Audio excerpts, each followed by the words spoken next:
Good afternoon, everyone, and welcome to OTC Italy's worldwide webinar.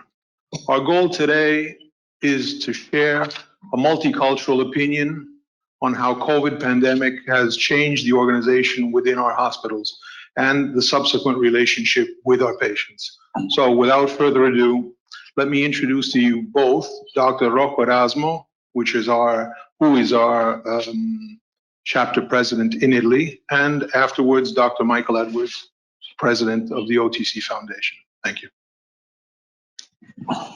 Esteemed colleagues, good afternoon, and welcome to OTC Italy.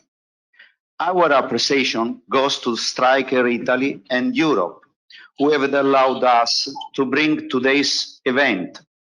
And equally, I appreciate the work done by Dr. Alessandro Are, Chief of Orthopedics and Traumatology at Latina General Hospital, a Level 1 trauma center. We organized this event with the contribution of the Balestra Congresses. COVID-19 is a significant worldwide challenge for many health systems.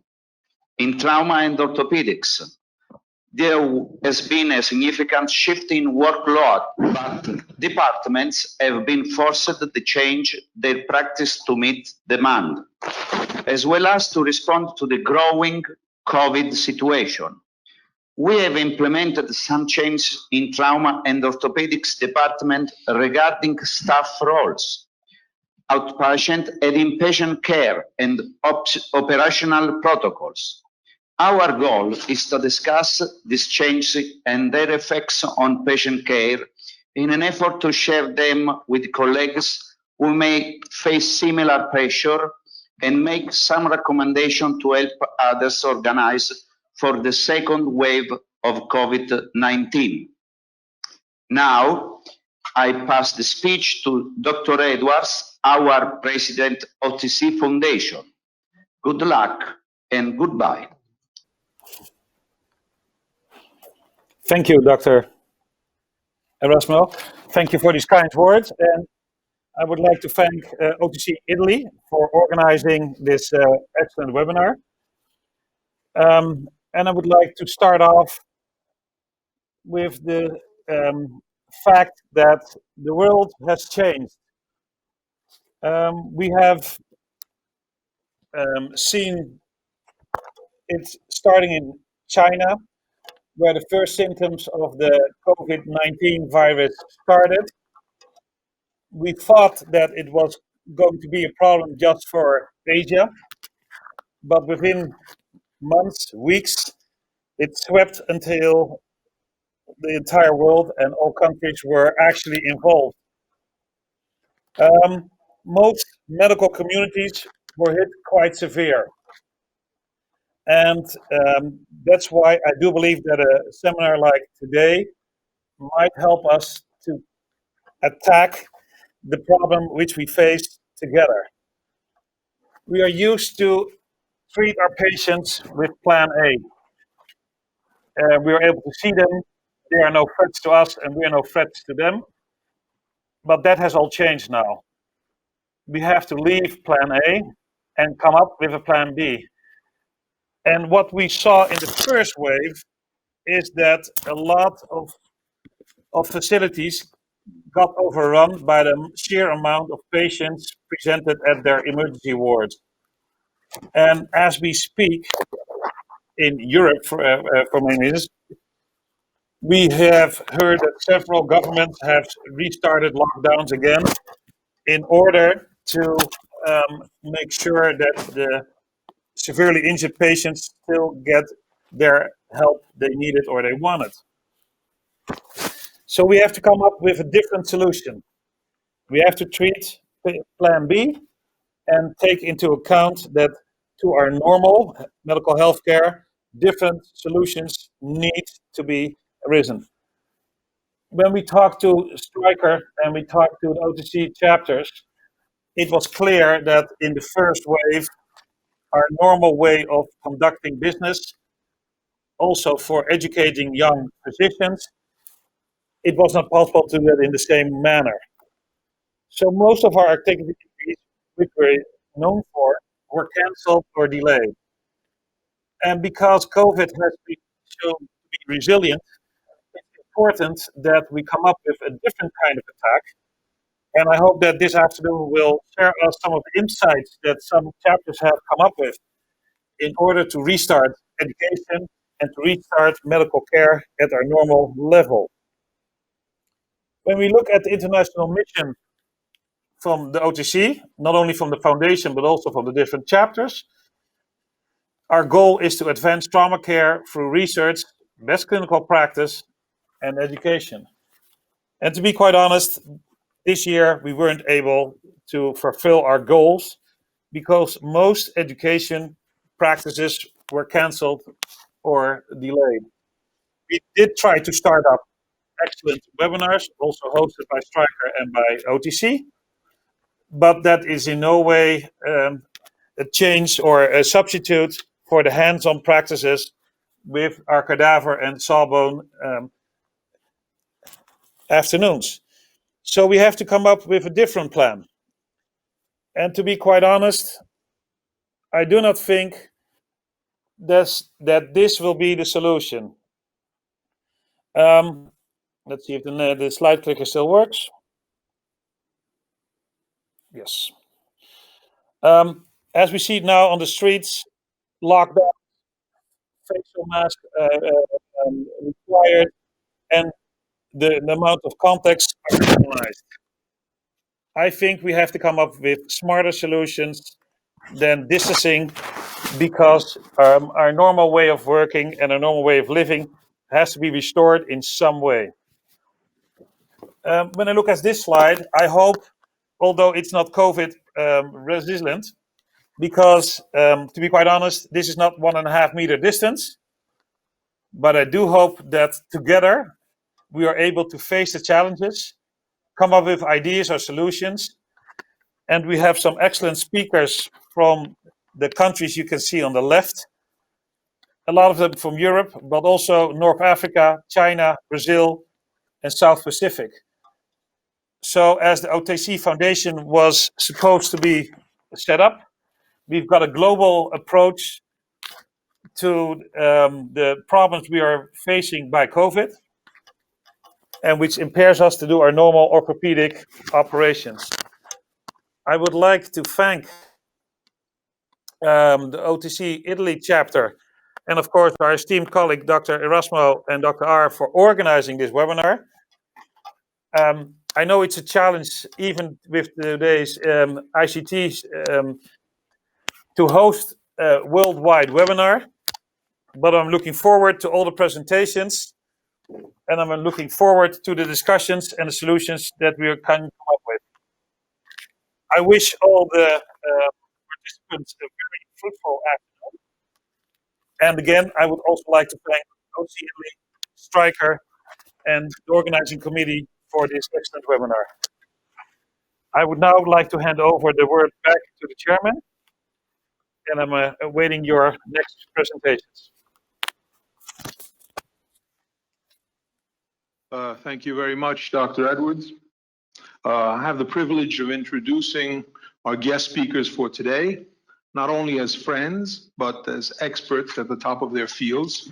Not with us today, but he will be appearing on video soon, Dr. Piccioli, who is now the general director of the Italian Health Agency. Dr. Giorgio Casati, sitting on my right, who is the general director of one of the largest health trusts in central Italy, the local health unit of Latina, which is in the province of Rome. Dr. Francesco Falitz, on my left, is an internationally renowned reconstructive hip surgeon and opinion leader. He is department head of orthopedics in 2 large hospitals in the center of Rome. And last but not least, my friend Nick Kanakaris, who is clinical chief of orthopedics at the Leeds Major Trauma Center in Great Britain. Thank you. Osteosynthesis and trauma care is life and quality of life, saving and often non-deferrable.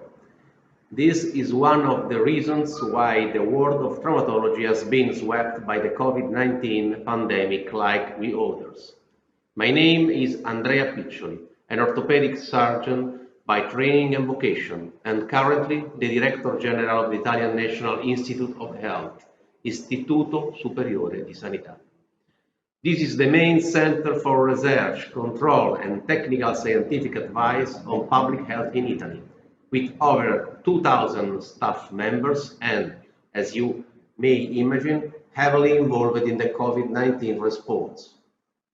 It is therefore a great honor to have the privilege to be with you in this high-level meeting on healthcare during the COVID-19 pandemic, protecting our patients and protecting ourselves. I thank in particular Alessandro, an excellent and widely respected orthopedic surgeon, who I have the pleasure of calling my friend, for this invitation. It is essential to clarify all open questions to ensure that the work of the specialists involved in osteosynthesis and trauma care can continue in the safest way to save and improve the quality of life. Thank you. Thank you, Dr. Piccioli. We will now begin the Italian session, which will last 10 minutes. At the end of the 4 sessions that you see on the program, Dr. Falez will be moderating. He will be accepting questions and moderating questions from outside of the Sheraton Hotel here in Rome. Okay, now the word goes to Giorgio Casati. Thanks to Dr. Erasmo and Dr. Aret inviting me to this Congress. I beg your pardon if I read, but English is not my mother tongue. So hospital as place of care has always been considered and managed as an open and easily accessible place for patients and visitors. The COVID-19 emergency has turned our hospitals into closed places, whose access is regulated in order to reduce to essential contacts between healthcare professionals and patients. The COVID experience is bound to change forever from the near future, the way in which the health system take care or can take care of patients. The basic idea is to use modern technologies to promote telemedicine in all its forms, to minimize contacts between healthcare professionals and patients. In fact, telemedicine offers numerous opportunities. It allows you to reach patients who live in places far from hospitals. It favors clinical comparison between professionals who work in different hospitals with the sharing of patient information, improving the effectiveness of diagnosis and therapy.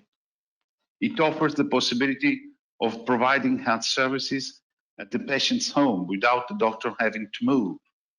It allows the attending physicians to follow the overall path of the patient in the various phases: diagnosis, therapy, rehabilitation, etc. Even if it managed in different and distant health units. It ensures continuity of care through the systematic monitoring of clinical and care parameters through the use of devices managed directly by the patient. The main change that is required by telemedicine is that it's necessary to work in a network where the patient himself represents a fundamental node in which it is essential that clinical protocols are shared, and where the most important aspect is the fact that the patient no longer belongs to the individual professional, but to the network as a whole. Health professionals will have to accept culturally that they abandon competitive model of an individual nature in order to arrive at cooperative solutions where the network will assume the predominant role. A telemedicine-based healthcare model built around a robust form of integration between hospital and territorial health services is conceptually consistent with the need to manage chronic patients. The same can be said for hospital networks aimed at managing, for example, cancer patients. More difficult, I realize, is to imagine similar patterns for the world of orthopedic and traumatology. where the physical relationship in presence between doctor and patient is or is considered as a fundamental element. Very often, however, the barriers that separate when it's necessary to introduce an innovation in the logic of discontinuity with the past find their place in our minds and not in the technical or organizational possibilities to be able to achieve them. Our cultural resistance today has been wiped out by COVID. In a few years' time, it will be possible to fully understand that the health organizations that have been able to design and build network systems will be successful compared to those who, despite what is happening in the world around them, have preferred to maintain a model that can no longer have a future. Embracing this new idea of healthcare offers another important opportunity for medicine and health organizations: the ability to measure, evaluate through the use of big data their performance looking at patients and their health problems rather than their operating unit. Today, in fact, we evaluate the result of a health unit in terms of consumed resources, costs, and performance produced, revenues. And of an orthopedic and traumatology unit, we know really a lot. Based on what we know, we ensure financing and activities. As far as we know, however, we do not know enough about patients, for example, with femur fractures, except as many have been operated in 48 hours. You can be very efficient at operating a femur fracture, but a health system produces health and not surgery. So we need to become good at measuring performance on the problem of femur fracture. In this sense, know, in addition to the efficiency in carrying out the surgery, whether programs are carried out to prevent falls in elderly in order to reduce their incidence, and whether the rehabilitation activity following the surgery ensure a recovery of the degree of autonomy of the patient.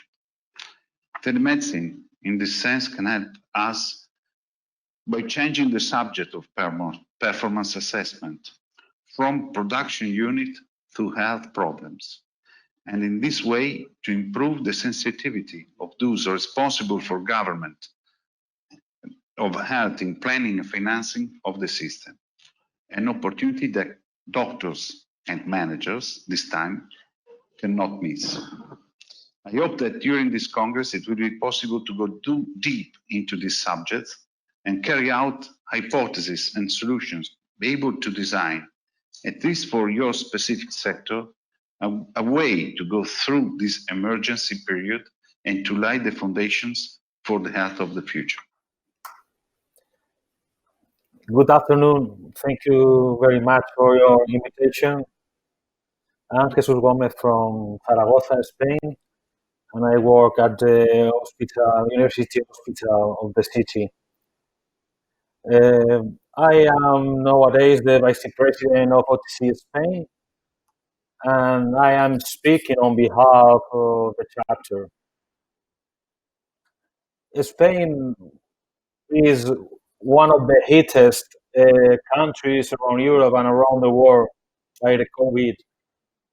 For which reason, I think we have a lot of things to say and a lot of things to do well too.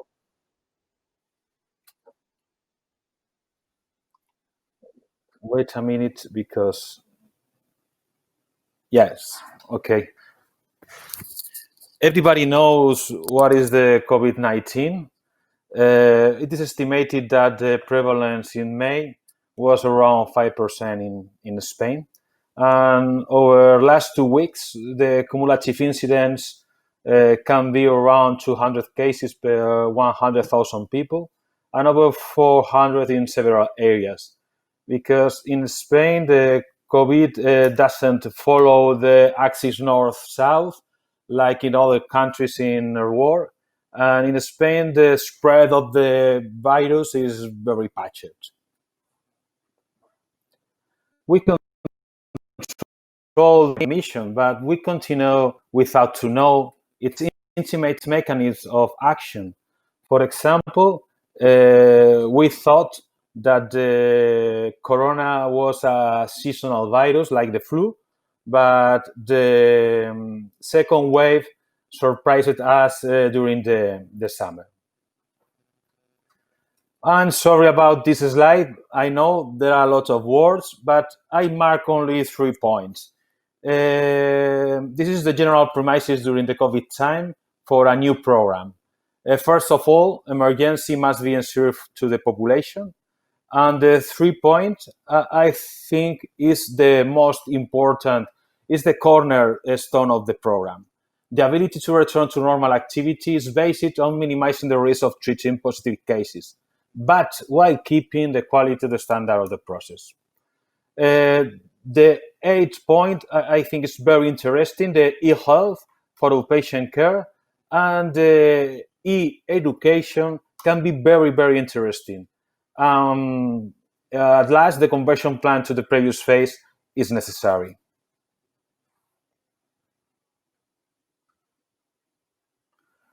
Well, the emergency area is one of the main entrance of patient in a tertiary hospital. We don't know the prevalence in trauma patient. Maybe it's a little higher than in general population. The patients are divided into groups according to the COVID symptoms in standard circuit and the COVID circuit, waiting the PCR results. Maybe it lasts around 4 hours. But this system have a hole, a big hole, because sometimes in the X-ray of the, sorry,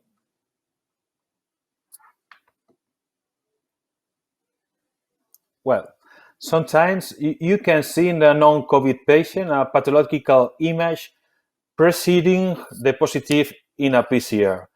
And this is a big problem because the patient must turn back from the standard circuit to the COVID circuit. But I think it's a problem without solution because it is not ethical join the patient together waiting for the result of the PCR. It's in an emergency area and we have to work early from the first minute. And what about the scene in non-urgent activities like an elective surgery? Before starting an activity, we must set up the scenario where we are. For this reason, we use two scopes. On the right, you can see the COVID bed occupation in the hospital.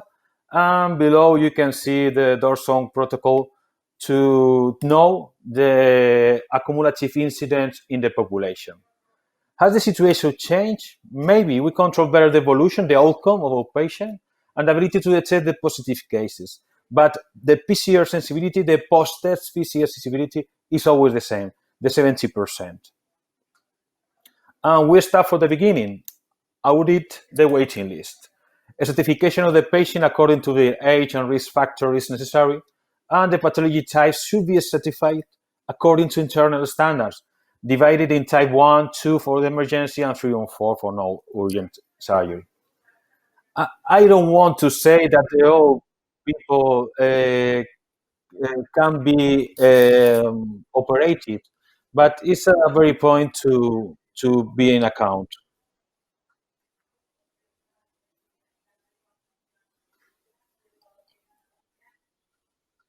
Wait. And this is, I think, this is the most important slide in the presentation. Screening for active SARS-CoV-2 infection. Screening is one of the critical points in a non-urgent surgery, even in the urgent surgery. Due to the number of false negatives obtained with the realization of PCR, we shouldn't base the security of the program only in one PCR test, only in the realization of the test.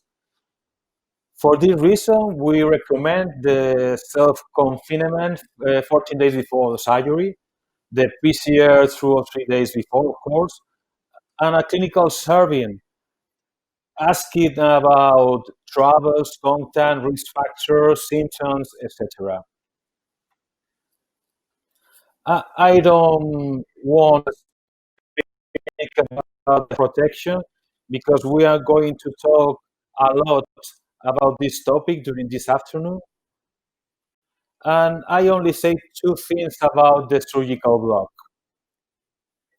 Operating rooms, corridors, and wake-up units should be always green areas. And if same surgical result, techniques with shorter surgical times and minimal aerosols on airborne particulars will be precised. What about the discharge of the patient? Maybe it's a non-brainer idea. Plan the discharge before the admission, but I think it's true.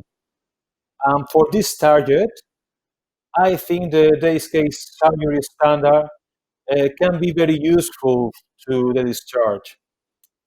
All in green areas, of course, unrestricted visit, restrict transfer between units, restrict walk rounds, only necessary.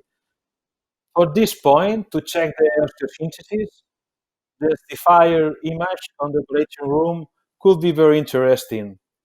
Not for the arthroplastics, but for the osteosynthesis, I think it's very interesting. And the cell rehabilitation, if possible. For this reason, the Spanish National Society did a mini guides for patient info code, very, very useful.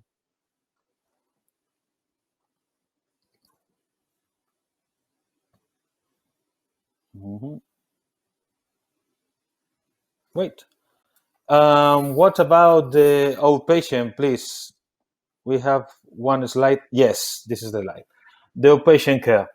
Orthopedic surgery and traumatology performs about 10 million consultations a year in Spain. And with the lockdown, we had a very, very big problem. For this reason, the Spanish Society created a telemedicine guide during the pandemic. This guide was named in the chapter of Ortho Evidence, ruled by Professor Vandari, like one of the most important guides for telemedicine in quality. Because the use of telemedicine is widely studied, in addition, its use in a pandemic situation seems appropriate.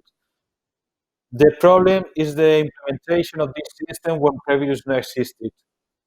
Like in our hospital, we have to start from zero. We have no system of telemedicine. We created an ad hoc telephone consultation system during the lockdown for resolution of the medical appointments during the COVID-19. We selected 262 patients during the last week of March, and we did a transversal study of this patient and this telemedicine in the outpatient clinics. This is the results. Wait, I'm waiting for the next slide. Okay, no. Yes, this is the result. We could contact with 90% of the appointment of the patient, and we can solve the 87% of the consulted and the consults. I think it's a very big number and very useful. You can see on the right of the slide the satisfaction survey with more than 90% of very satisfied or satisfied patients. What about the trauma training and education? The OTC have a very big commitment to education. The pandemic can make us forget our target, And although we prefer the face-to-face education, of course, OTC Spain has a lot of experience in online resources. Last November, we did the Latin webinar, the second edition, with 600 from uh, 15 countries. For this reason, we have created the OTC TV. What is the OTC TV? OTC TV, conducted by Dr. Chana, Dr. Albert Chan, it's a new format because sometimes it's very difficult to follow the discussion about a case in a webinar. We mix the best of the webinar, the presentation, the slide, of course, and the best of the TV show, the discussion. We can watch the TV during hours, but the webinar maybe is a little difficult to follow. Okay, OTC TV was like a documentary with slides, presentation, videos, like a live talk show with a great discussion. You can And see if you had the same case again, would you try to deal with the ligaments right from the beginning, or would you try to consolidate the fractures and then proceed to repair the ligaments and the whole thing that you initially did? Well, in this case, I've already mentioned it. My mistake was failing to. Well, we had 500 assistants and even 60 assistants in the English version from abroad. For the next November, we have an online basic course for residents in a small group for the discussion based in cases. And in the end, I want to introduce the Spanish chapter. On the right, you can see the president, Dr. Renovel. On the left, our last president, Dr. Chana. And me, I was just taking the photo. Thank you very much. We are glad to present to you our Eastern French perspective. In Eastern France, early March, there was an outbreak of cases in South Alsace, not related to cases from Italy or China. On the 9th of March, there was a school lockdown in South Alsace, and 3 days before, there had been the decision to cancel elective surgery in Strasbourg University Hospital due to a wide plan. On the 15th, there was the first round of municipal elections. On the 16th, we had a national lockdown. We then had quite a honeymoon for trauma for 12 days with no competing elective surgery, 2, 3, and even sometimes 4 operative rooms for trauma cases, with a conventional operating room that were larger and well equipped. In that time, we had quite no waiting list for femoral neck fractures, and the mantra was to operate early to promote early discharge. Then we had to face the protective measures. On the 20th of March, we had to make a local reorganization. All surgeries were performed on the same floor instead of 2 floors normally, in order to preserve the anesthetics. There was one operated room dedicated for COVID-19 positive patients, and this was shared with all the surgical subspecialties. Actually, there was a shift in the detection of COVID-19 patients. In the early stages, only symptomatic patients were screened for COVID-19, and as more tests were made available, there was a systematic screening along with clinical data with a questionnaire. However, in case of no clinical symptom and emergent surgery, we performed that surgery without delay in the usual operating room.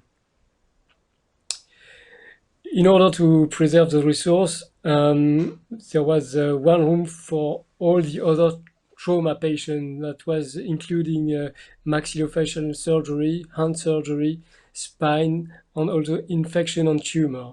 This was open on a daily basis, 24 hours.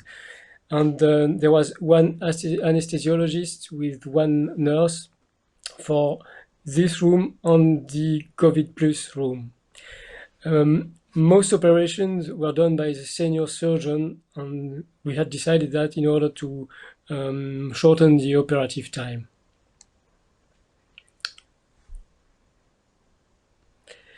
For the surgical activity over the 2 months, more than 300 patients were operated with more than 40% that was related to upper femoral neck fractures. There were very few upper limb fracture, only less than 10%. And tumor were also operated on. Therefore, we had no undue delay. Fortunately, this patient did not need any post-operative ICU. There was also less than 10% of operation for infection, and this is quite low because we are a referring center. There were drawbacks because the upper limb trauma were at most treated by orthopedic treatment, so we had quite a few arthroses and proximal humeral malunion. For the elective septic surgery, especially for infected arthroplasty, these were delayed at a maximum by the use of antibiotics, but this could end up with very hard to treat infections. There were quite a lot of night sessions to absorb the workload, and we had almost 100 out of 300 of patients that were operated over the night. For COVID patients, only one anesthetist team is in the operating room during the induction and the intubation. And the wake-up and the recovery room are done in the operating room. This makes very long operating room occupation for one COVID plus patient, almost 5 hours admin for hip surgery. On that, you had to add the cleaning 30 minutes after the exit of the patient. In addition to our usual work, we created a surgical task force with surgeon volunteers from all specialties in order to help the anesthesiologist in calling patients' family.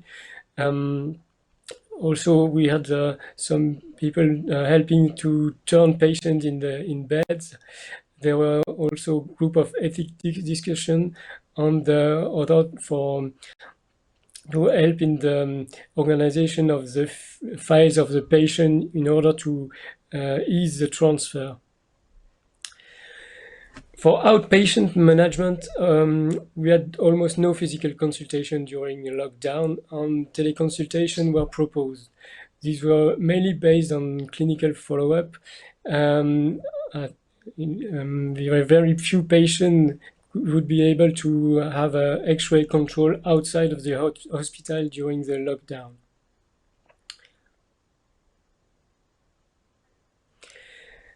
For emergency surgery after the lockdown, there is no cancellation if surgery is requested. PCR screening is systematic, and there's no waiting for negative result if emergency surgery is needed. The aim is to trace any contacts and perform isolation if necessary. In the operating room itself, FFP2 and protective shield is recommended for everybody, but not always followed. What did we do to preserve ourselves? The COVID-19 had a high psychological impact for all the staff.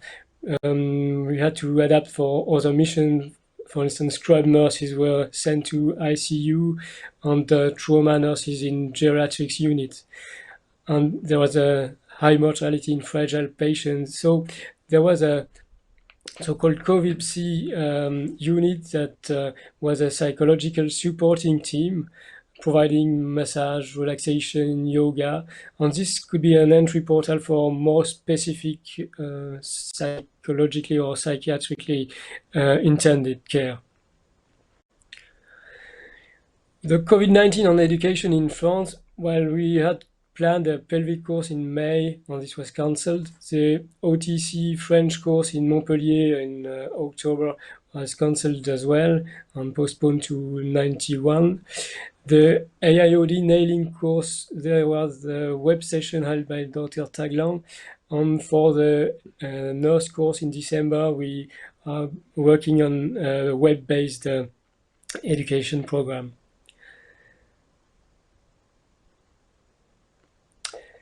Locally, during the acute phases, there were medical meetings, but we decided that only the on-call resident and registrar and senior surgeon had to attend it and favor the distanciation and masks. After the lockdown, we carried on with distanciation and masks, and all social events are prohibited.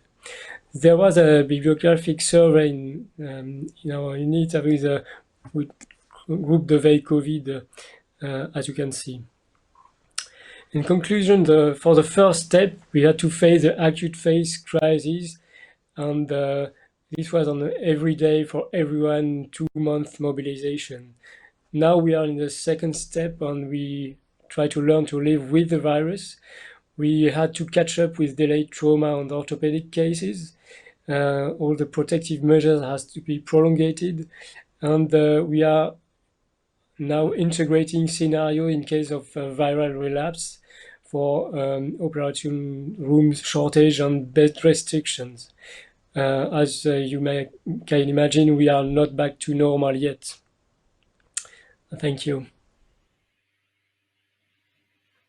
Hello, this is Oliver Trapp from Munich, south of Germany speaking. Thank you very much for organizing this exciting event. So I will focus a little bit of our experiences here in this wonderful hospital. It's a trauma center. The full hospital is designated for trauma patients and orthopedic patients only. Of course, we have all departments necessary for trauma victims in this hospital. As you can see, we are in a very happy situation as we are outside of the city, close to the Alps rural area. So until now, we are very lucky because we didn't have that many cases like in other regions in Germany or in Europe, which we were able to follow during the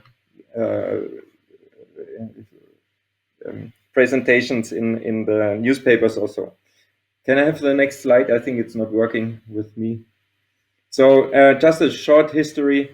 We had the first cases here in our area quite early in January because we have a company here that is working closely together with a company in Wuhan. So they had an exchange of workers.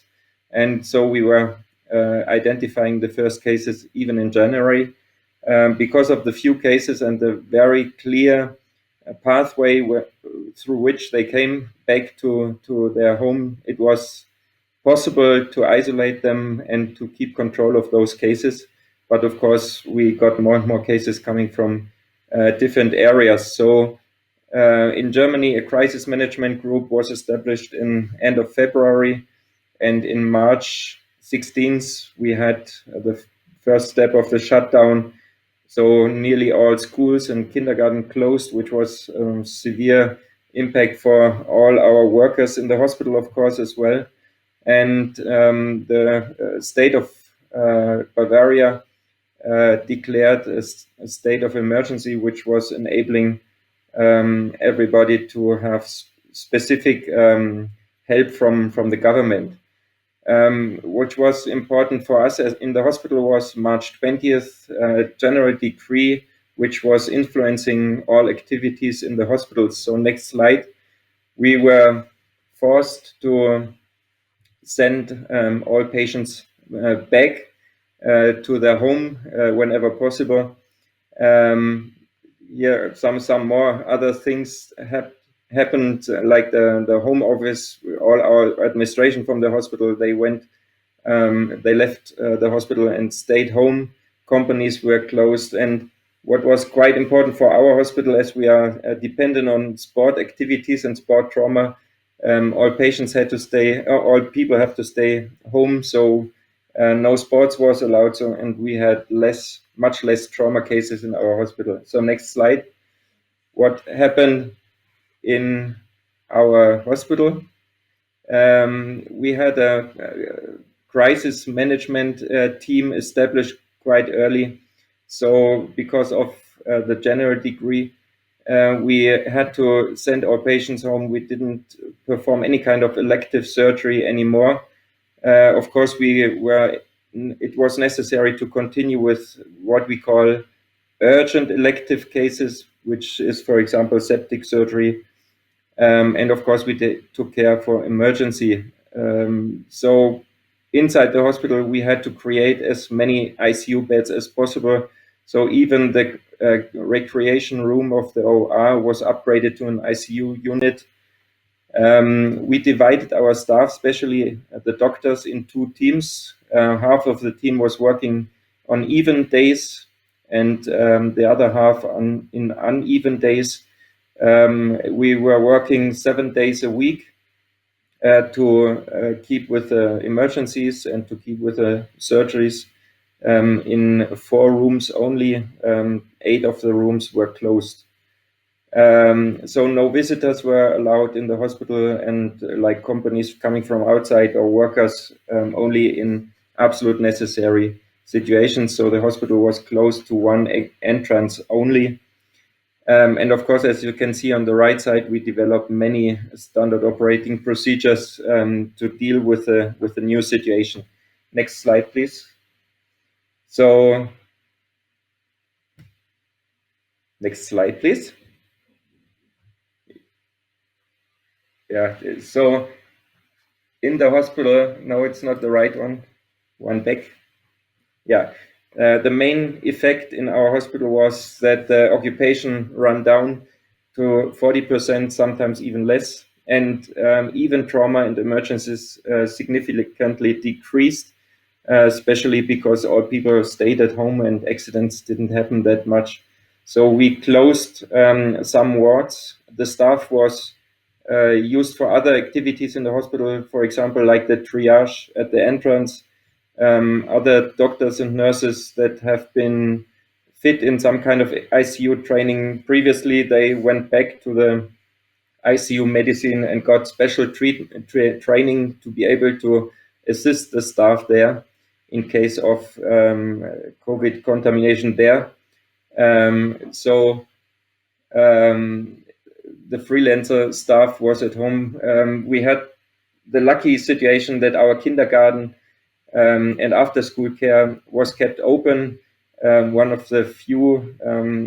So all children were able to go there with specific kind of protection, so their parents were able to return to work. So the hospitals in the area were coordinated by a so-called regional medical coordinator. And by this guy, our hospital, for example, was designated to be a non-COVID center. That means that we got all cases like trauma and emergencies that were already by the ambulance men. They had a triage and a screening. So if they were not assigned to a risk of COVID, they were brought to our center, and if there was any doubt, they were sent to the COVID centers in the nearby area. Next slide, please. So end of May, the state of emergency in Bavaria was finalized in June. End of May, the general decree of the government was discontinued, And step by step, we were able to return to normal activities. Even outpatient department was reopened again. We had no outpatient contact during the shutdown, but of course we had some hygienic regulations that still continue. Next slide.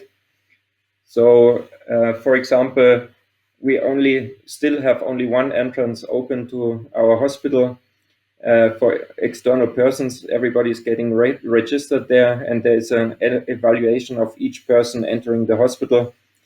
And still we have only a restricted number of visitors being able to visit the patients here in a specific time between 2 and 6 in the afternoon. Next slide, please. So with our emergency exits to the hospital, each patient is evaluated for a specific risk of COVID-19 infection. The personnel, the staff of the emergency department is, of course, protected. If a patient arrives, every patient is swabbed. So we know at least that at the moment of admission, the patient is not having any kind of infection without clinical signs. And we provide still a screening ward with isolation for patients coming from risk areas, for example. And for patients with positive risk evaluation or clinical symptoms, we keep them in isolation until we know that there is no infection occurring. So next slide, please. With elective surgery, we just accept patient for inpatient treatment with a negative swab, and this swab has to be taken 5 days before admission. And additionally, there needs to be a negative risk evaluation for those patients at the entrance.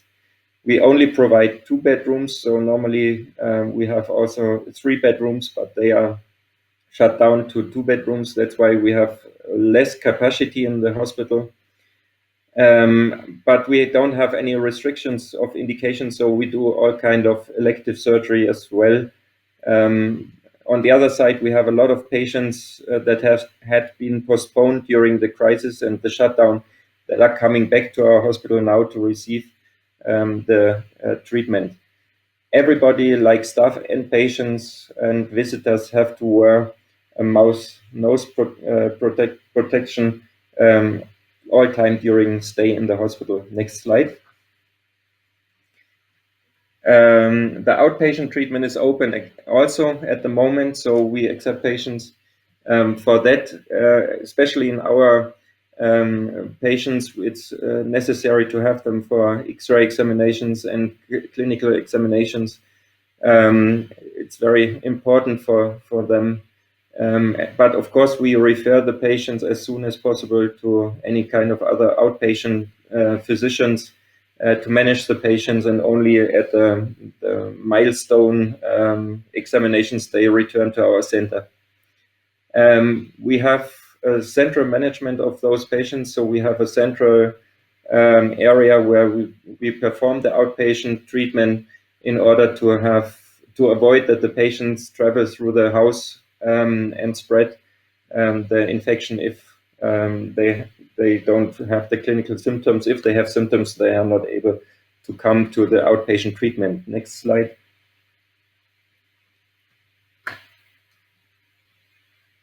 Next slide, please. So, general effects. We have, in general, less patients requesting elective surgeries, especially in the time during the shutdown, of course, and after the shutdown, they have been really a little bit scared to enter the hospitals. At the moment, we have some kind of reverse effect, so everybody who was postponed is coming now. I think they expect that the time is worsening and the infection rates go up, and it will be more problem to return to the hospitals in a couple of weeks. So right now we have many patients asking for their elective surgery. And we also have a lot of patients that request treatment through emails or phone calls, which is in our all-day activities really difficult to perform, to be honest. So remote clinical service might be interesting in the future. Still, we have no relevant systems in position. A very difficult situation is the data protection, the European data protection law. So it will be a challenge to really establish this kind of symptoms in a relevant environment. So the story will continue. Even in our surrounding, we face more and more patients. We only have 2 patients at the moment in our hospital. We are lucky enough. One of those entered the hospital last week without any notice, coming from a smaller hospital with a cerebral bleeding. So this patient had to have intervention, had contact with many others in the first 1 or 2 days. And when we received the result of the swab, the initial swab that was positive, we had so many staff in contact with this person. So at the moment we have the problem that again we had to close operation rooms because we have 5 of our anesthesiologists in quarantine now, and also the same amount of nurses and radiologists. So it's only 1 patient coming. We right now working on more stricter and more relevant regulations on how to contact those patients and how to keep them in isolation until we really are sure that they are contaminated or not, to avoid this kind of quarantine for the staff in the future. So we will see how the next weeks will develop. Thank you very much for your attendance. First of all, thanks all the speakers for their suggestion and for their sharing with us their experience. It seems like all of them coming from Europe have the same experience when facing the emergency, going from Spain to France and Germany and Italy as well. So I think we have all of us had experienced the same emergency, facing them about the same way. Now, as suggested by your president, Mr. Edwards, I think we should focus on 2 main topics. And I think this will be the topic of the question of our discussion.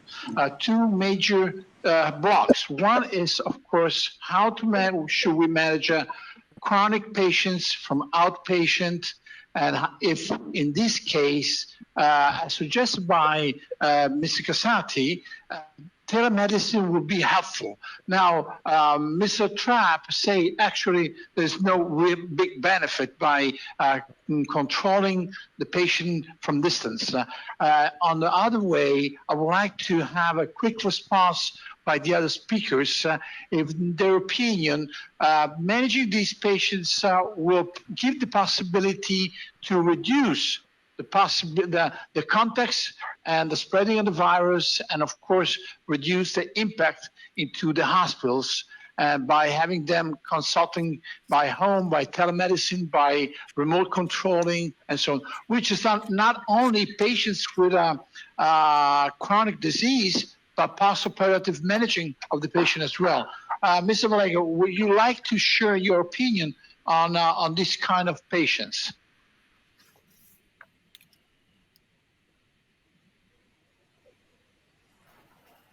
Gomez? Oh, sorry, I don't listen the question.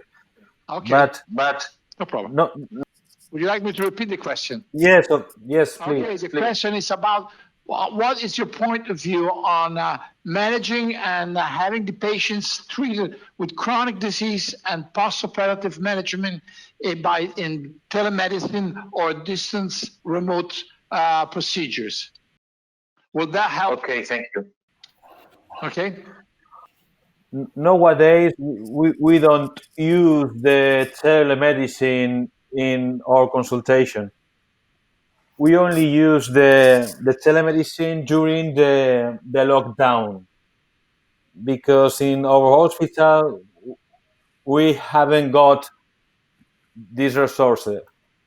Maybe in the future, with a very important program, it could be useful, but nowadays, in my opinion, it's very difficult. Okay. Mr. Adam, what about in France? You think that that would be helpful in controlling the entrance from these patients into the hospitals and then overcharge the admittance to the hospitals? Would that be helpful? We now have really decreased the teleconsultations. Only for really at-risk patients, we use it. Yeah. Mr. Trapp, do you think that this can be even one of the causes why the virus is coming back again? Because probably lower our attention and had patients coming free and moving, having a much easier movement of the population, and probably this has caused a return of incidence of COVID virus infection. Of course, it's always multiple factors that come together. On the one hand, I think the people get fed up with COVID-19 because they experience that it's less dramatic than in the beginning. We had a lot of deaths in the beginning. Now, if you go to the news, you experience that there are not many deaths anymore, and some kind of influencing of the outcome of the patient. So I think especially the younger ones, they were a little bit less endangered, so their activities have started. And of course, they don't care that much in social contacts. But I think right at the moment, we are getting back in the direction of shutdown, so everybody's getting cautious. Okay, thank you very much. The other question is about surgery, which can be divided into major fields. One is, of course, trauma, and the other one is elective surgery. From everybody, from France to Spain to Germany, Italy, elective surgery has been postponed. In our country, after the lockdown, we have to reprogram and reschedule 35,000 cases only in orthopedics, which made a big difficulty in managing all these patients asking now to be treated, because of these numbers, the new patients with upcoming disease has come over to ask to be treated. Now, in managing this situation, what is your opinion in separating and creating COVID centers so that we know that we have to have patients with COVID not mixing and not contaminating our routine activity? Gomez, would you think that that can be an idea, or should we just having common and open hospitals where we can treat anything? I just give you a recent experience in my ward where a patient has been admitted totally COVID-free, negative, with swabs and everything. And we operated the patients, and at the moment of discharge, before sending to the rehabilitation, he has become positive. So nobody took the patients. So now that's what happened. So I think that we should think, as suggested by Ms. Edwards, in scheduling and inventing and proposing new models of treatment in assisting patients. And do you think that having COVID centers would be helpful? Yes, of course. I think it's the best solution, but there is a problem. In Spain, each hospital has a health area surrounding, and we have to give the health protection, the health treatment for this area. If only do non-COVID process, we can left a portion of the population without any treatment. But maybe I think it's the best solution. Only hospital that where is treated only non-COVID patient. Okay. What about France? In our hospital, we had a special ward for COVID positive patients, but This was when there was the crisis. Now it's no longer the case. It might be an option if it starts again in our hospital. But you have only COVID in one hospital and no COVID in the other. That is okay if you have no emerging cases during the hospitalization. But for what you mentioned just before, how would you deal with that? Would you transfer then the patient in the other hospital? Most probably would be the best choice. Mr. Trapp, what's your opinion? Because I've seen that in your hospital as well, you were suggested to transfer patients to the common hospitals. But nevertheless, your performance rates lowered down, just dropped down in terms of percentage of admitted patients. So what is this? You will have empty hospitals because people would not like to come to your hospitals. And then you have COVID centers when you have to send your cases. So what do you think is the best way to manage all this? I mean, this was at the beginning of the crisis. So I think in Germany we have the lucky situation family to have much less patients in total than in other countries. So we feared that, for example, the situation like north of Italy would sweep into our country, which didn't happen finally. So we got prepared for a crisis that never came to our area. But nevertheless, I think that the situation of the hospital is something that is really very, very smart because we are still doing the same thing. Our center in South, for example, is taking care of COVID patients, and we take care of very serious COVID patients because we have a high level ventilation, for example, in our hospital available. So for those patients, we have a special part in our ICU where we can keep those patients in isolation, but the rest of the hospital should stay COVID-free. And so we are able to protect the trauma and emergency cases here quite well. There is one other question I would like to ask all of you. The fact that, as you know, operating a COVID patient or a patient affected by COVID virus infection increased significantly percentage of complications.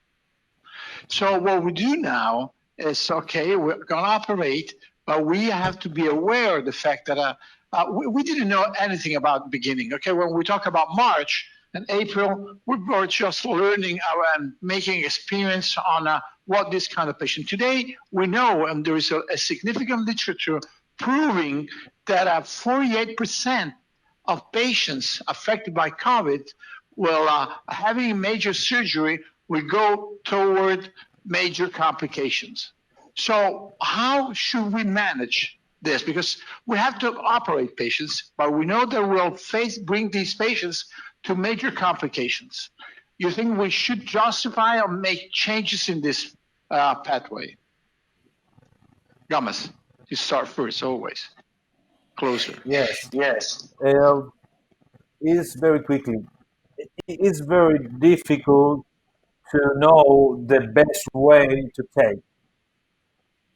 Maybe a PCR has a sensitivity about the 70%, but for an emergency is the only key that we have to do the treatment well. But for elective surgery, the PCR, the auto-confinement, and the asking about travel, contact, risk factors, I think it's very, very important to achieve a very good result with the surgery. Okay. Before going to the other session, I would like to ask you another question about the fact that education has been totally changed in our experience. And today we are facing webinar like today, or do you think this will be in the future the right way to continue education of our young doctors and continue education for us? Would this be enough? Dr. Trapp. Thank you very much for this. just intermediate between two webinars. I had a huge webinar series yesterday with lifelike fractures and live surgeries, like a pattern for the proximal humerus. Tomorrow we will have the next for the shoulder girdle and the upper extremities. I think it's possible to transfer some kind of knowledge, especially in this kind of setup. You're able to transfer tips and tricks, but of course, it's much more valid for our colleagues if they are able to do it on their own, and you teach them how to do it. So this kind of cadaveric teaching is very effective if a doctor is doing it on his own. All other like webinar stuff, we can have case discussions, things like that, but it's not replacing teaching in courses, hands-on courses and all that stuff. In our country, we say that we base our profession by stealing with eyes, which means that whatever you see, you steal and make your knowledge higher. And this is very difficult doing on that. So I don't think will be a future with digital education. I think we still need to be in presence. So we'll just have to find the best way. Dr. Adams, so what is your point of view about this? Yes, for I mean, education on cases, then you can share with webinars, as was shown by the Spanish colleague. However, for practice, then we should probably go more to simulation, and because it's harder and harder to get hands-on the patient itself for younger colleagues. Okay, thank you very much. I thank you all of you for your participation, your discussion. I will probably move forward to the next session with the 4 blocks with the new speakers, and then we'll go toward another discussion session again. So please, next speaker.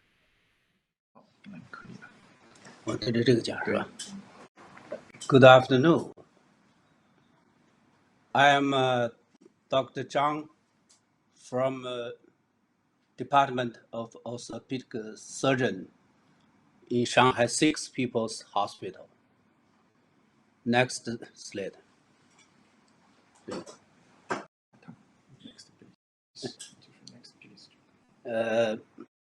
This is a beautiful night in Shanghai. Next.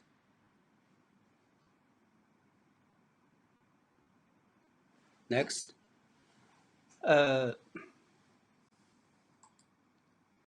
Here is a brief introduction to the background of coronavirus 19.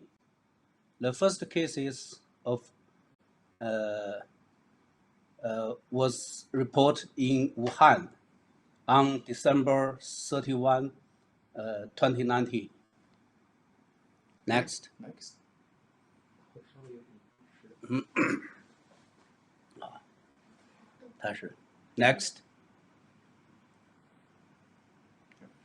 Next.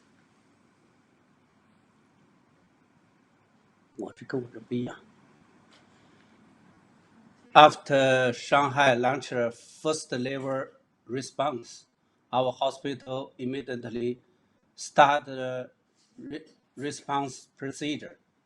It including organization of mobilization and emergency training, etc. Next. Next. We are training the surgeon and the nurse. Next.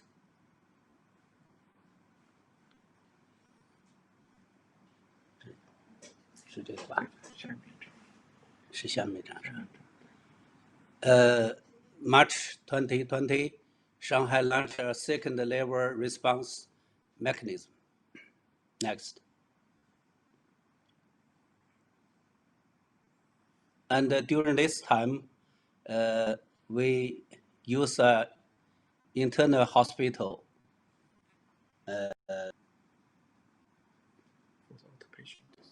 for outpatient. Next.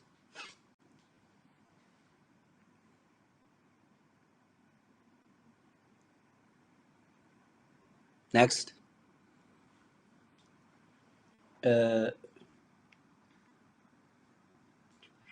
This is after to ensure the respiration of work and study. Our hospital further perfect the skin procedure of coronavirus 19. This is the procedure. Next.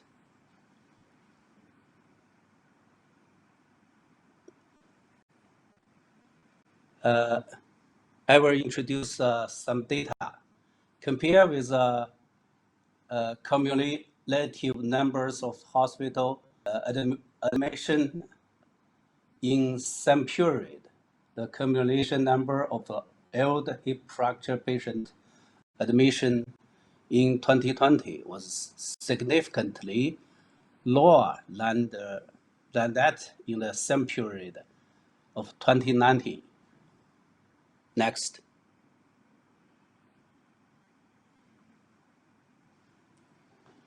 1 month after outbreak, the delay in admission in hospital in L hip fracture patient was significantly higher than in the same period of 2019.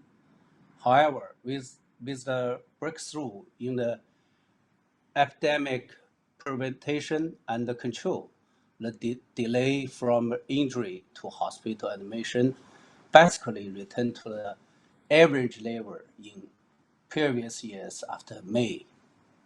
Next.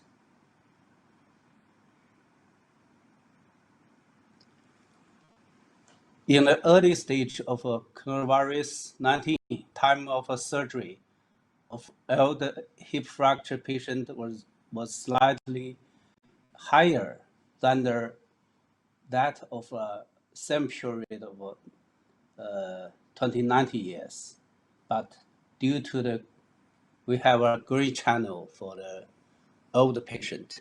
Next.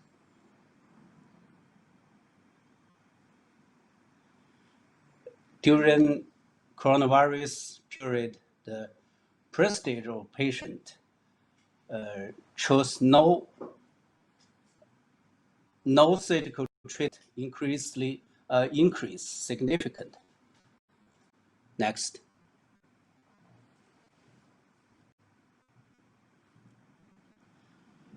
Constantly with a previous result, the rate of a patient with a delayed admission time more than 12 hours increased significantly. Next.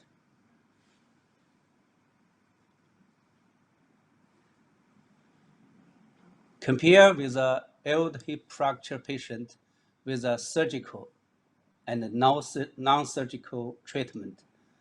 The two groups have a similar demographic characteristic and complication rate. The percentage of admission delay more than 24 hours for patient in conservative treatment group was higher than those in the surgical group. Next.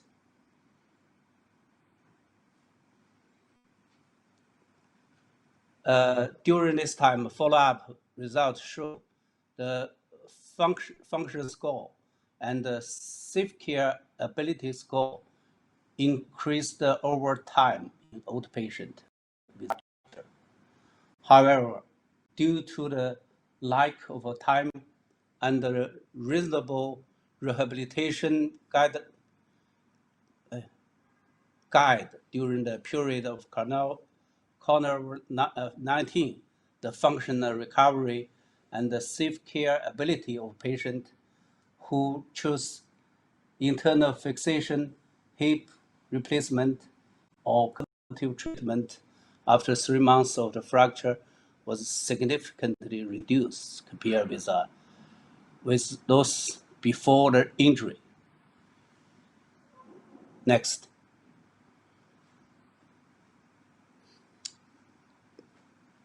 During the virus, old hip patient was rare follow-up in hospital after the surgery. So we established a data system for post-operative follow-up for older hip patient. Next.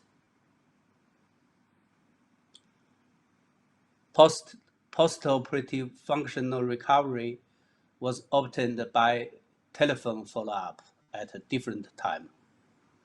Next. Next.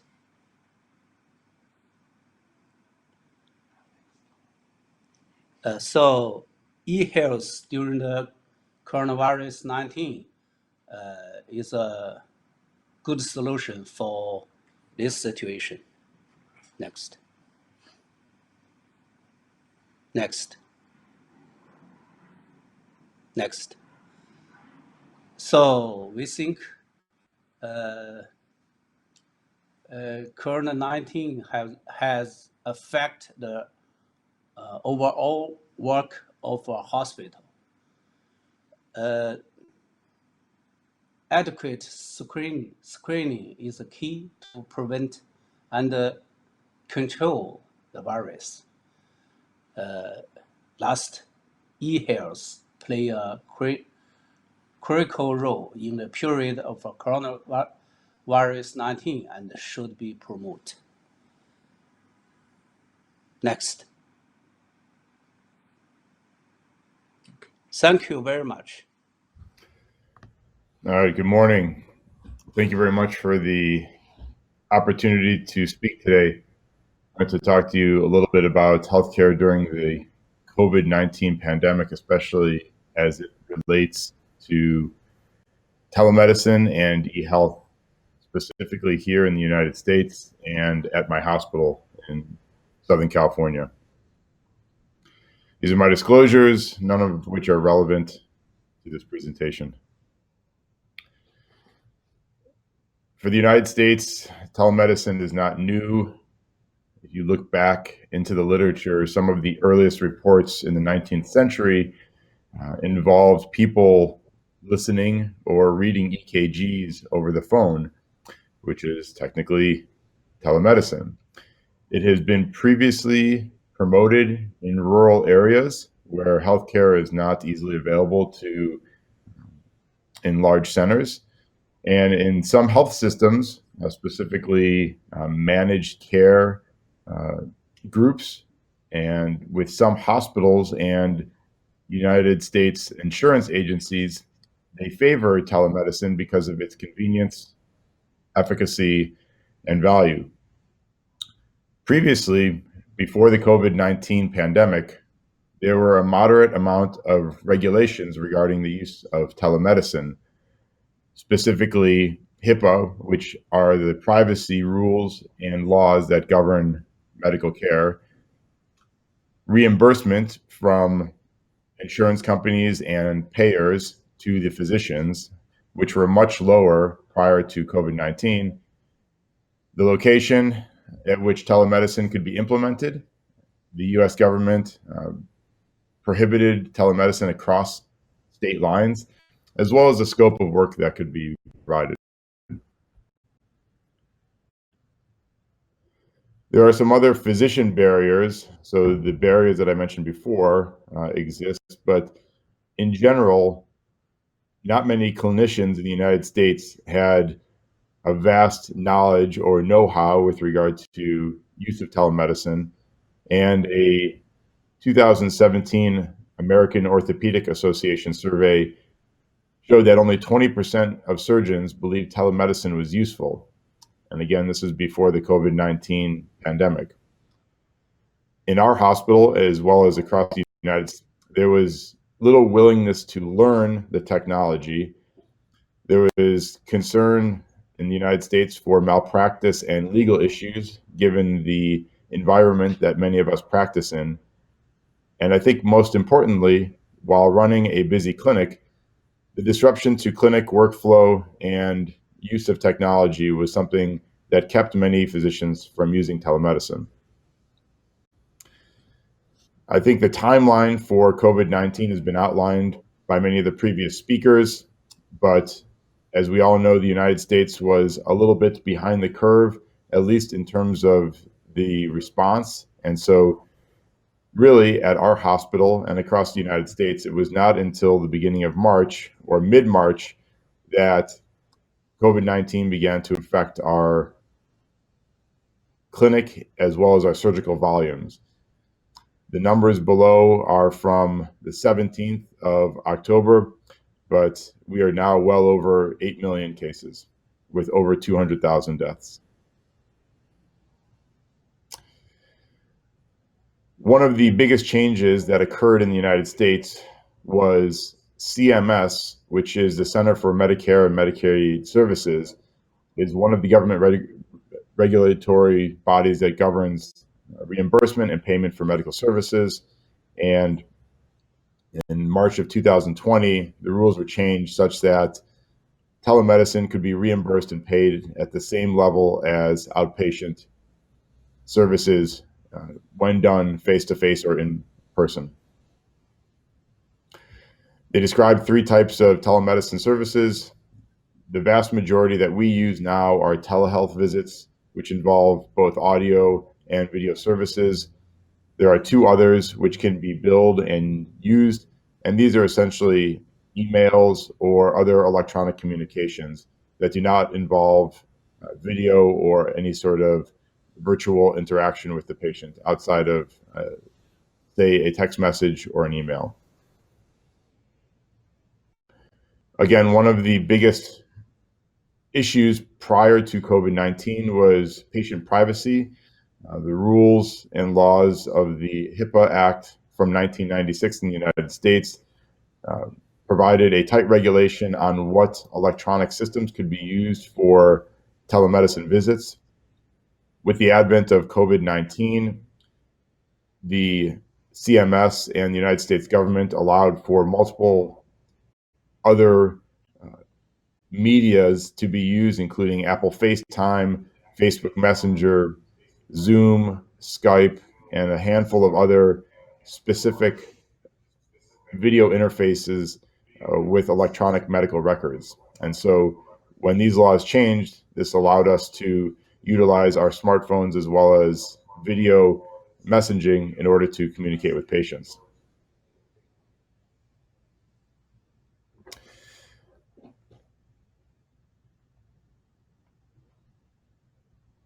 One of the challenges to any sort of telemedicine interaction is the actual physical examination.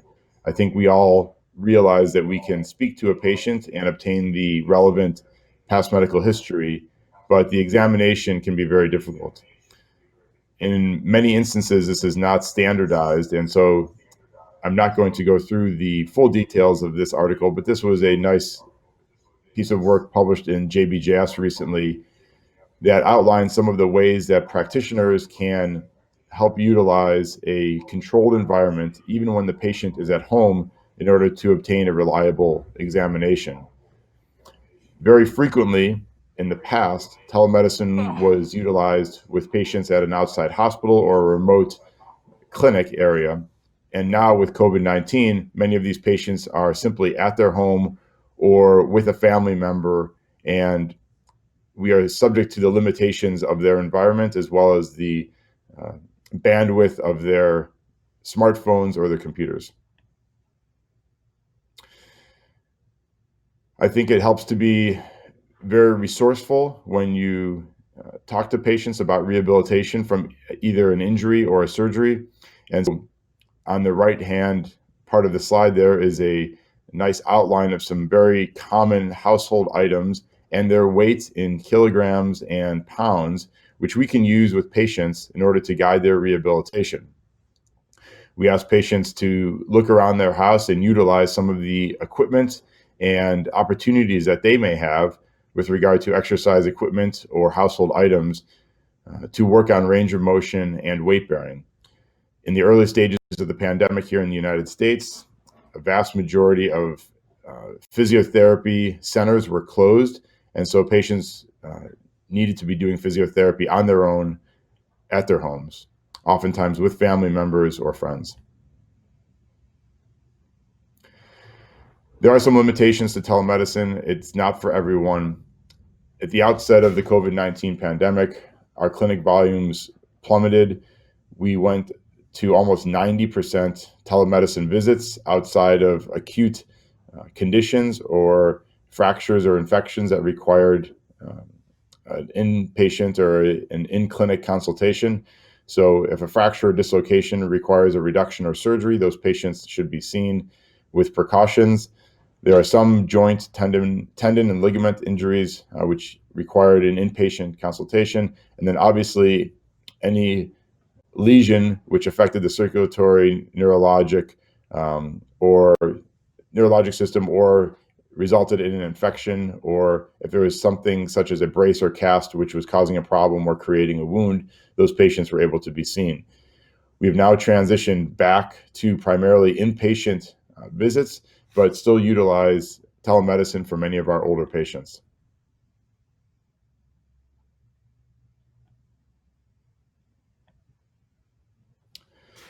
So I think in conclusion, the COVID-19 has fast-tracked incorporation and implementation of telemedicine, especially to many of the practices in the United States. In the past, while many practitioners in the United States were not utilizing or thinking about telemedicine, I think it was on the mind of many practitioners and many healthcare systems that this would become the future of medicine in some way, shape, or form. I think that technology continues to catch up, and implementation and incorporation of the telemedicine services to our electronic medical record systems will continue and will likely help us in the future.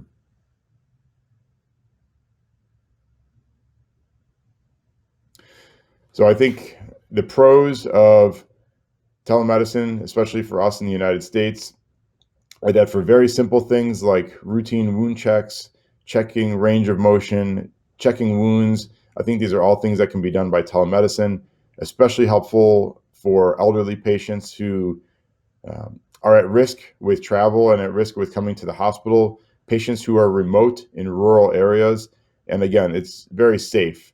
But again, the cons are that there's decreased patient interaction, coordination, as was mentioned by one of the previous speakers. Obtaining radiographs and being able to view radiographs before a visit can be very challenging. The technology is still lagging, but is continuing to improve, especially with regard to integration into an electronic medical record. And for the United States, I think one of the biggest questions that many orthopedic surgeons here have is what will the reimbursement, how will these visits be reimbursed? Currently, it is on the same level as an inpatient or as an in-person visit, but I think that once the pandemic ends, this may change, and if that changes, then I think the utilization of telemedicine will decrease once again. Thank you very much. Good afternoon for everybody. It's a great pleasure for me to stay here. Congratulations for OTC IT for this world webinar.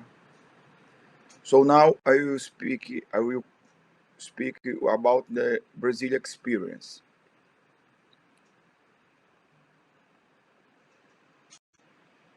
This is our board from OTC Brazil. And to speak about the Brazil experience, I need to speak any characteristics, because you have a very big count. For example, if we compare about another countries of the Europe, you really has a very, very big country. Our country is divided for 5 regions, each region with weather, population, development, behavior totally different. I will use 2 cities to make an example. Belém, where I live, is São Paulo, the biggest city from Brazil. In Belém, we have 12 million people. We are in Amazon region. Here we have high temperature and high humidity. In Belém, COVID-19 arrived and we have really big cases, really big deaths in April and May. But after then, number of the cases, number of the deaths down expressively.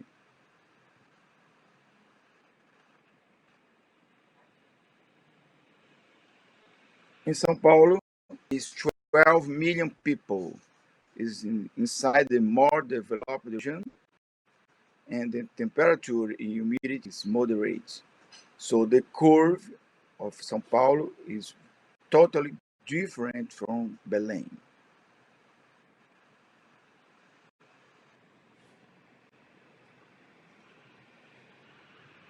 The planning about the COVID-19, you use for this one, the international experience, very news arrived here about this pandemic. You performed discussion between us, and the planning, the actions was divided in before, during, and after pandemic.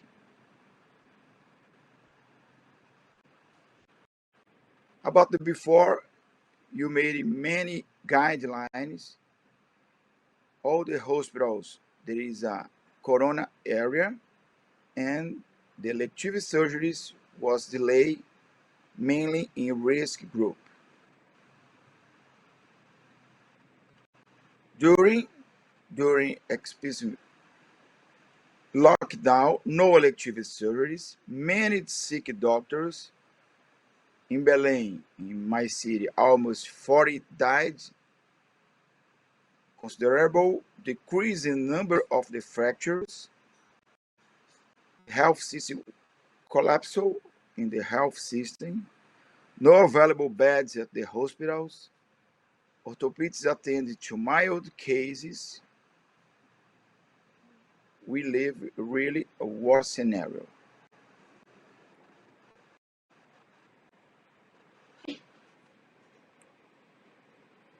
When the patient arrived in the hospital, we made a screening.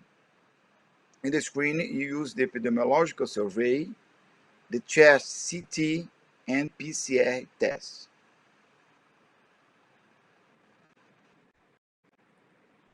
After screening, this screening is positive, the patient will be to the corona area. We wait for the improvement of the symptoms. The surgery is in the operative room corona area. Normally, it's a long hospital stay. If the screen is negative, the patient will be for corona-free area. The surgery in operative room corona-free area. Normally, in the same day or the next day as surgery for the short hospital stay. For the imperative, mask, face shield, PPE for everybody. If possible, avoid the general anesthesia. And last time the post-anesthetic recovery room.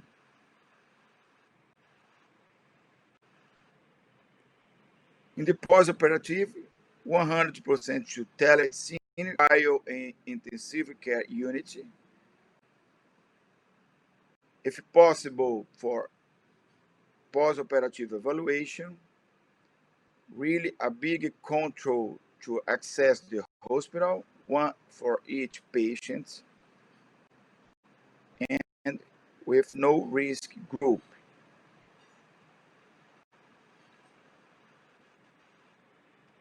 And after, the elective surgery is available, most of the hospital is corona-free, he almost 80% for the orthopedic surgery immunity, and increase in the number of fractures. Now in Brazil, you made any public campaigns. You made the big campaign about the safe quarantine, and now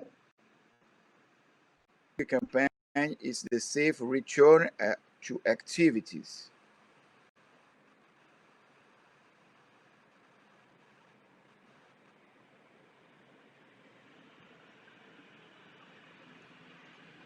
Thank you very much. Okay, can you hear me now? Yeah. So thank you very much for the invitation. It's an honor, and I think we all learn from each other, and at the same time we realize there are a lot of commonalities but also differences. I work in England, in the north part of England. We had, obviously, as probably we all know, our own hit in regards to the COVID. It doesn't change the slide. Can we please change to the next one? If you can hear me. Yeah, thanks. This is just the timeline of how in the UK. March, we were hearing about the problem, but not really, reacting to it. It was a week before the 23rd of March that at least our departments engaged actively to the planning of a reaction. On the weekend of 20 to 23rd March, we had the general lockdown. The schools were closed. They were only open for key workers like hospital personnel to support their families. So our children were going to schools, but not the rest of the children.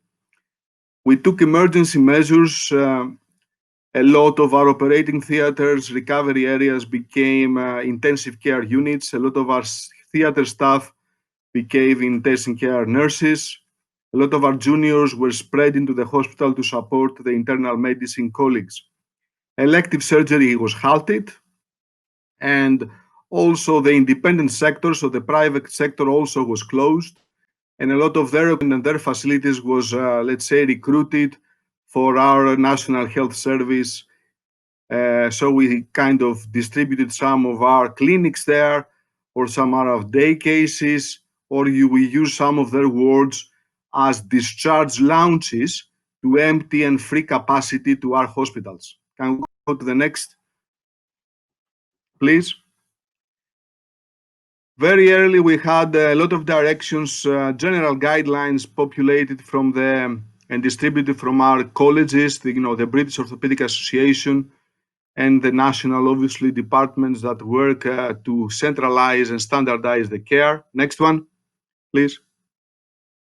And then we had a gradual, up to July, a release of the lockdown, and I think that affected what we were seeing.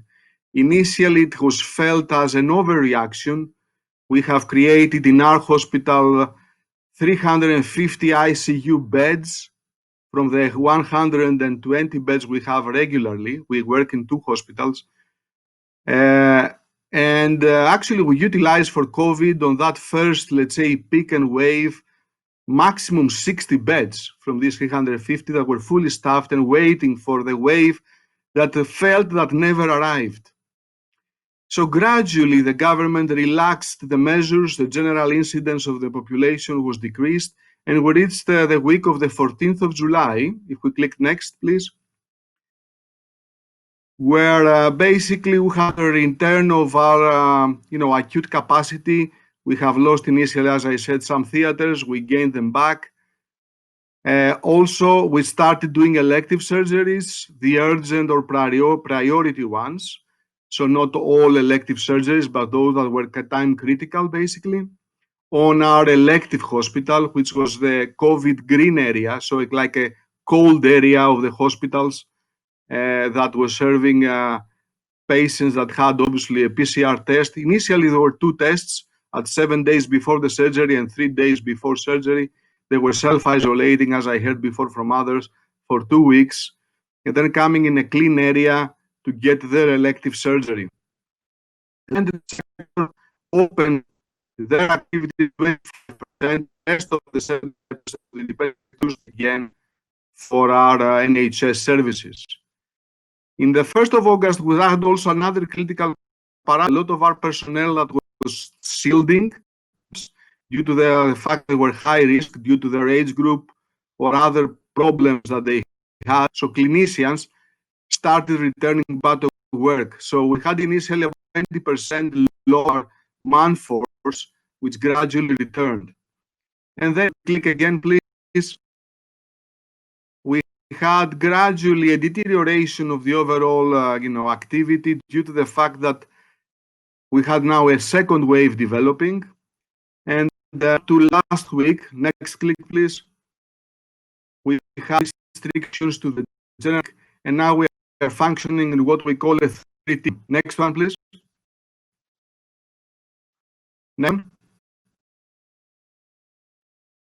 Next, please. So right now we are in a peak type of rising peak phenomenon. There are areas of the country which are hotter or higher at risk as far as the lockdown tier. Where is the asterisk? Next click, please. We are in a developing tier 2 to tier 3, going to tier 3 lockdown situation locally. Liverpool and Manchester, neighboring big with big hospitals, are also in even higher risk. What this means is that we are now developing plans for to react on a second lockdown in a second big wave. Click, please. So there are now existing guidance which are national accepted. They have the advice. Next click of special groups, clinical groups, colleges, for example, the orthopedic college, and the general, obviously surgical and other surgical specialties. Next click, please. As far as the guidance they provide. Next one, please. One thing that was really early established was mentioned before, I think, for a number of colleagues, that we have all our elective surgery cases classified. Next one, please. As far as their priority, their clinical urgency. Next one. We are currently operating on the priority 2 cases, those that cannot be postponed more than a month due to the fact that their elective surgery is time critical. Next one, please. And then we are deferring priority 3 and priority 4 cases. Next one, please, for later. One problem that sits here, next one, please, is the fact that the patients have also their own classification. It's not just the clinical urgency. Some patients are eager to proceed and have their surgery done, and they accept the risk. Some others are very reluctant, although we may say it's clinically urgent. And at the same time, obviously, the status of our patients pandemic continues, and maybe now we are facing another general lockdown and stop of all elective procedures. So that puts a lot of our planning into a threat, to say the least. Next one, please. Very recently, on the 18th of September, we are instructed that we need to provide evidence of how all our elective patients are classified. And this is all across the country, and there will be an open so that each patient can see why he was classified to wait for 3 months or for 6 months, or why he's prioritized to be operated within the next few weeks. Next, please. So that's obviously another challenge, how we communicate to our patients. This is just an example of a letter that goes to our patients from the BOA. Click, please. About what is the phase we are facing right now and what is the reaction we are planning. Next. It's a form of telemedicine, maybe that. No, the current challenges we face at the NHS is obviously how we comply in hospital or out of hospital ourselves to all these measures, how we protect, the man-force, how we are able to operate or not under all these full PPE conditions, and if obviously we protect ourselves, we know that we are not getting younger. A big number of the surgical group is senior and they have their own concerns. And we mentioned about training and education and research. All this is very problematic, I believe, nowadays. Next click, please. Currently in England, there are 300,000 cases, orthopedic surgeries, that was in August, waiting to happen. 4,000 of them are waiting over a year. Next, please. Elective hospitals, although they are open, they are not utilizing their full capacity for many, including staffing levels, etc. Next click, please. This is a graph that trauma and orthopedics in regards to elective activity is way behind in comparison to other specialties. And this is a problem. Next, please. And at the same time, next one, please. Besides the elective challenges, which is basically how we're gonna and when are we gonna be able to schedule our priority 3 and 4 cases, the less clinically urgent, and also proceed to our diagnostics because these were now maybe obsolete or are they have their own backlog. Next, please. Click. We've been advised that for the moment, to face the second wave, elective surgery will go ahead and will not be cancelled as on the first wave, and it will be only cancelled when we have, let's say, a full lockdown and a full evolution of the problem. So we're going to try at this present reaction to work both in the acute and the elective sector as efficiently as possible. Next one, please. Next one. On the acute services, the problems we face is besides the routine day cases, is that our rehab services have their own backlog, and a lot of the cases we want to operate and they have proper physiotherapies and proper input due to the absence of a lot of the facilities are behind. And also that the staff is a bit depleted, acting the last few months in many different locations, becoming intensive care nurses or doctors or respiratory medicine rather than orthopedic surgeons. So that's, I think, a big problem as well. Next one, please. Next one. This is the local response. We've made some plans for these last months. Next slide, please. They are now they are not like in the first phase that we had our general emergency preparedness. Now we have specific ones for our departments and for our hospitals. Plus, next one, please. This is where we have how we can have color-coded our local response. Right now we are in a level D of a surge phase. Next one. And that means that in my hospital, 2 of my consultant colleagues need to be free to staff medical wards rather than orthopedic surgeries or orthopedic wards and treat COVID patients as if and supervise juniors treating these patients. So you can appreciate that is on its own quite challenging. Click, please. And this is how it looks. We are bracing for the second peak. As you can see, the incidence is much higher than our first peak. And I hope it starts declining, but it doesn't look or appear so. Next one, please. So during the first wave, as far as the remote clinical services or the virtual support we provide, next one, please. We had already some virtual clinics running, mostly triaging patients. On the first wave, we had a remote consultation to all our pending follow-up visit patients. Next one, where we managed to, in that way, to reduce the number of visitors to our hospitals to allow, spacing and allow our reactions for the first wave. The bottleneck is not only the space in our clinics, is many times the radiology department, where all these patients obviously may crowd between the next X-ray, the patients, the space needs to be cleaned as well. So all these are problems that we need to understand. Next click, please. During the second wave and the recovery phase, we still continue running a lot of remote clinics first of all, to make sure that we address the backlog of pending face-to-face appointments, so to distribute them more. We still do virtuals to have obviously more space, and also because it worked. And in my experience, besides the factor that it takes a lot of time to do a virtual follow-up clinic appointment, in general, it serves a good number of our patients, maybe even better than have them traveling across just to see me talking to them. Next one, please. Next click, yes.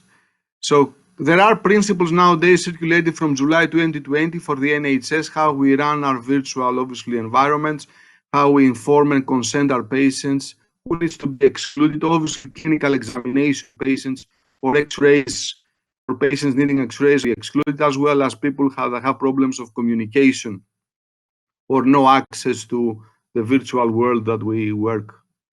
Next one, please. To prepare, they all get a notification letter explaining why they're going to be virtually followed up. It has instructions, so what they need to prepare, their questions, describe in a way or in a fashion that communication can be facilitated. And if it's a video conference, give them instructions what to use, or if they object, contact details to contact us so they can be brought in a face-to-face appointment. Next one, please. We do remote rehab. This was mentioned as well by a couple of colleagues. I think it's the only way that we can have some rehabilitation services nowadays, especially through PICS. Next one, please. And also we have introduced some group type of sessions of virtual follow-ups where one clinician speaks to many patients. This is not a new idea. It started quite a few years ago. Next one, please. That you can save time. You have some privacy, obviously, concerns. However, there are solutions to that. Next one, please. And it has obviously some obstacles and some concerns, but it is something we're working on. Maybe we can explore that further with questions. Next one, please. And also we do a lot of the support we're doing as far as trauma patients with virtual nowadays calls. We used to have a peer support, so patients visiting, ex-patients visiting current patients, providing support and solutions, and now we run that, click please, via obviously a teleconference, click, where there's like a group session between a psychologist, a consultant trauma surgeon, a charity support worker and patient groups, or even single patients if required. Next one. To conclude, I believe this is just the conclusions for the 20th of October. What dynamic will change further, I believe, in the near future. It has produced a huge, very rapid evolution of our health system. We have a lot of new solutions or designed new, mostly to communicate and interact, like the webinar. I'm not saying that everything is positive, but there are solutions that we have identified and they can serve us. Next one, please. I think we are all missing the pre-COVID era that we will be sitting next to each other without our masks, talking to each other. I think at least for the next few months, if not years, this is not going to happen, unfortunately, in my understanding. Thank you. Thank you to all the previous speakers. Once again, as you say, the pre-COVID era will not be here for a long time, so we must get used to video call and so on. So unlucky will not have the possibility to share company together. And it's in this block of presentations, it seems to how there are different parts of the world among where the e-learning and the e-medicine and the telemedicine has been taken care. And it's amazing how in China and the US, telemedicine is becoming significantly in activity.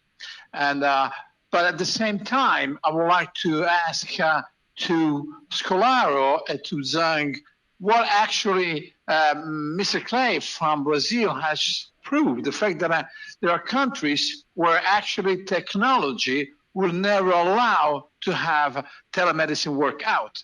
So even in China, I guess, that probably in the US, not big problems, but technology is quite spread all around the country. But in China, I guess that there are part of China where probably telemedicine would not be available at all, and as much as can be in Brazil. So how can we manage this gap in technology in our countries? There probably will face portion of our countries where we can have telemedicine, and probably will be bigger cities and bigger location, another where we cannot face at all. So what, John Clay, what is your opinion in a country like you? What can really be the application of telemedicine in a country like Brazil? Hi, can you hear me? In Brazil, yes, in Brazil, the telemedicine is a topic very interesting. And with this pandemic, the telemedicine grow too much here. And we use for a specific situation. For example, the care unit, the intensive care unit. How in Belém, the situation is almost normal. Now use a little bit the telemedicine. But everybody uses it too much here in lockdown. Mr. Clay, I wanted to ask you a question which somehow surprised me. And you mentioned the fact that in Belém, 80% of the orthopedics got immunity. How's it get that kind of proof? Yes. I mean, there's no proof that after COVID infection, you become immune. I know. I said immunity because they're antibodies. Okay. So, but they can get sick once again. No. I know. We know. Unlucky for them. Dr. Scolaro, I enjoy a lot your pros and cons. Actually, as orthopedics, there are things that we cannot make it on our telemedicine. Fracture or tendon rupture or whatever dislocation, there's no way. Do you think that periparasitic infections can be treated by just delay the treatment, or they can be somehow affected in their final results by delaying the treatment with a telemedicine consultation? Thank you. I think the thing that is most important is identifying the time frame of the infection. And if it's an acute postoperative infection that can be identified via telemedicine, I think there's an opportunity to intervene early and change the ultimate course of that patient's outcome. But for some patients who have chronic infections, it may be a way to triage, and I don't know that telemedicine would ultimately affect their outcome. So I think it really has to do with the type of infection and identification and recognition if it needs surgical treatment. Thank you very much. Dr. Zhang, do you think that actually telemedicine and e-medicine and electronic response can be affected significantly by the technology evolution of each country, which means that we'll have countries that can be used and can afford to have telemedicine and others would not, making a big gap between treatment among countries and the same country as well. What is your opinion about this? We just use the telemedicine as a very routine, very common disease for the special diseases, because normally the disease we often meet, it is easy to recognize from telemedicine, but for some disease it is hard to diagnose or it is hard to treat. still need to have a face-to-face diagnosis and treatment. Okay. There is one, I'm a little a skeptic about the fact that the future will be on telemedicine, it will be on video call, because even today, not all the connections are fine. So some of you has excellent audio, some others, I just catch one or two words of all your discussion. So that will make probably communication in the future very difficult. So probably getting in touch with the US will be easier. Connection there is 5, 6 Gs and getting probably not different than from other countries. So I think we should work a lot of this. But I want to ask to kind of cut this up one thing. By having the patients controlled at home or giving direction at home, don't we get the possibility of having a high risk of patients making their own medicine, their own therapy, their own protocols? So we might get the risk. I mean, you know that today patients go on internet and get advices from there, and some are good, some are bad. So, and you say sometimes you ask the patient, they not confuse your Google search with my PhD, but no matter, they do by their own. So don't you think by using telemedicine and remote control or post-operative management, especially on physical therapy, rehabilitation, we got the risk of having patients do what they want to do by their own with no our indication? Yeah, I fully agree. Meaning that it's a double-ended knife. It can be helpful to obviously social distance or distribute less cases into hospitals in this phase. It can be helpful in long-term follow-ups or in those appointments that sometimes even we don't need, but a phone call to the patient verifies that it goes well and he can come in 2 months for an X-ray, that type of thing. As far as finger, it doesn't work well. As far as physio, a lot of them benefit, especially trauma patients, from face-to-face interaction rather than doing their own exercises via remote connection. We know that they should do that anyhow in their free time. I think through the session of physio, at least as it were, they need to have much closer interaction. And hydrotherapy, for example, cannot happen. The gyms of the physio departments are not used.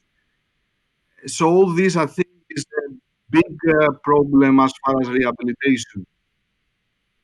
I agree with you, but I think we should have look very closely to our remote patients in order to have a good follow-up of their conditions. So one last question for everybody, particularly for Kankasi, who has underlined this problem.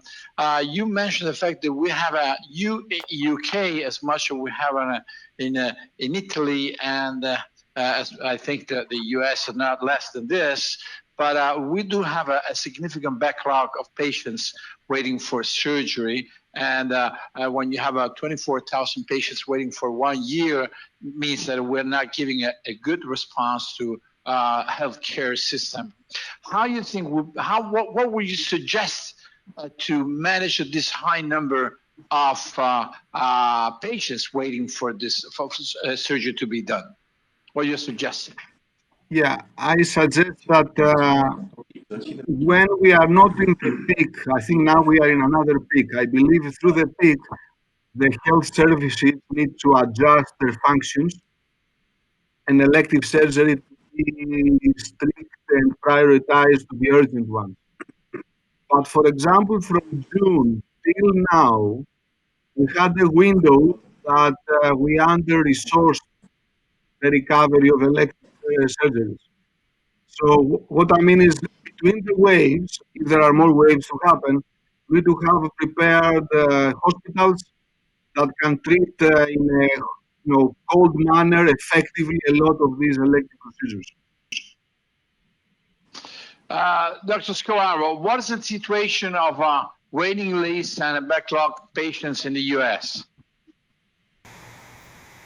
I echo some of the comments that have been made. I think that in between waves, the onus is on the hospital system to allow us to operate either later in the day, on weekends, whatever we need to do to kind of catch up. And right now, we've, at least at my hospital, we've caught up and are in a good position. But the population density in Southern California is always vulnerable to a new wave. And I think it is not unrealistic that we may go back onto shutdown if our numbers continue to rise. Okay, thank you. We are scheduled to end up our session at 4:30, so I will give the farewell words to Dr. Are and Dr. Racco. And I thank you all the speakers, and I really enjoy all your experience and look forward to next time share experience with you in presence somewhere around the world. Thank you very much. Hello. I'd like to first of all thank Dr. Falids, a very, very stimulating moderator for the part of this afternoon. I'd like to thank you all for your participation, the people from home. I'd like to officially announce that we have online 1,158 people that have logged on to see us this afternoon. And so I'd like to thank everybody present. I think it was very interesting, this multicultural discussion we've had this afternoon. It's amazing. It was, at least for me, amazing to see that even though it logically wasn't, it shouldn't have been an amazement, that we basically have the same problems and that we're trying to solve them, maybe in slightly different manners, but I think it was very interesting. So thank you very much for being with us. Thanks goes out to OTC and Stryker, and thank you very much and have a good evening.